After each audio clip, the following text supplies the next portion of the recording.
I love doing reviews like this because while each of the DVDs I'm about to talk about is a television series of sorts, this is as completely different a range of TV shows as I could possibly squeeze into one review.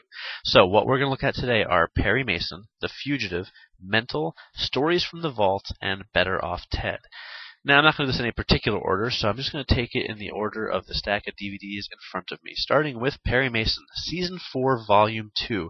This is the latest release from Paramount. It includes half a season of Perry Mason in stunning black and white, and I've written reviews of every single disc in the series so far, so I really don't have a whole lot to say about it anymore, except for the fact that Perry Mason is the original lawyer show.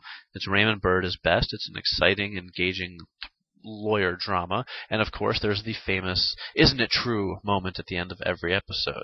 If you like that, then this is a great set. You probably own all the rest of them, and you'll probably want to add that to this one to your collection. If that doesn't appeal to you, then you can pretty much skip this one.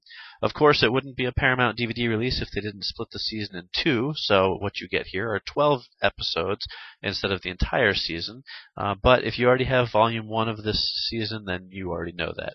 There are no extra features to talk about in this release, but you do get to continue your collection of Perry Mason episodes, so I'm sure the die-hard fans won't have too much to complain about. Continuing along with Paramount releases that I've already said pretty much everything I have to say about previous reviews, we have The Fugitive, Season 3, Volume 2, which of course is Irwin Allen's excellent TV show from the 60s, starring David Janssen.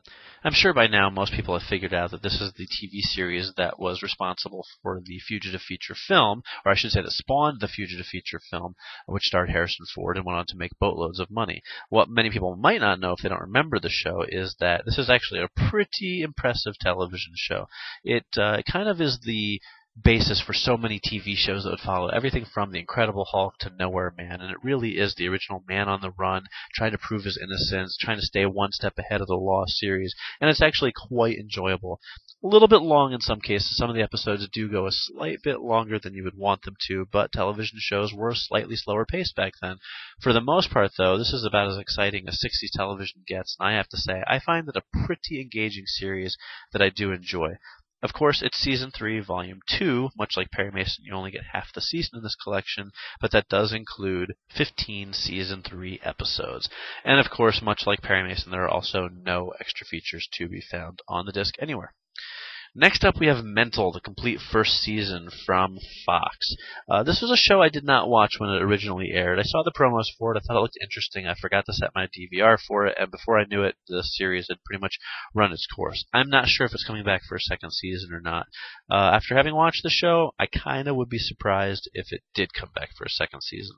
It's just not that good of a show. It's clearly trying to capitalize on House.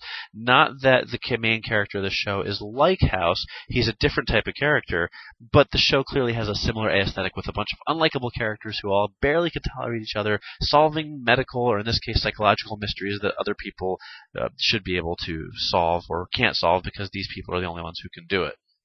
I'm sure there's an audience for the show out there somewhere, I just don't happen to be it. Special features on this 4-disc set that includes all 13 Season 1 episodes include an unrated alternate pilot and a featurette called Paging Dr. Gallagher.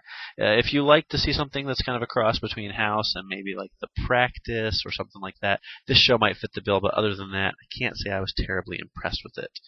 Next up, we have Better Off Ted, another comedy, another show that it comes to DVD from Fox, and another show that I ultimately wasn't that impressed with. Even though I liked the cast, including Jay Harrington, who used to be on Desperate Housewives for a short period of time, and Portia de Rossi, the show just is a little bit too out there for its own good. There are some great moments of humor in the series, to be sure. I do laugh on occasion, but going through the 13 Season 1 episodes included on this 2-disc set, I have to say that there was more misses than there were hits. The laughs are there, but they're few and far between. The show might have potential. The first episode is actually quite funny for about the first half of it, and that was the best the show has to offer. So unless it gets back to that level of quality and keeps it up for the rest of the season, it's just not that funny.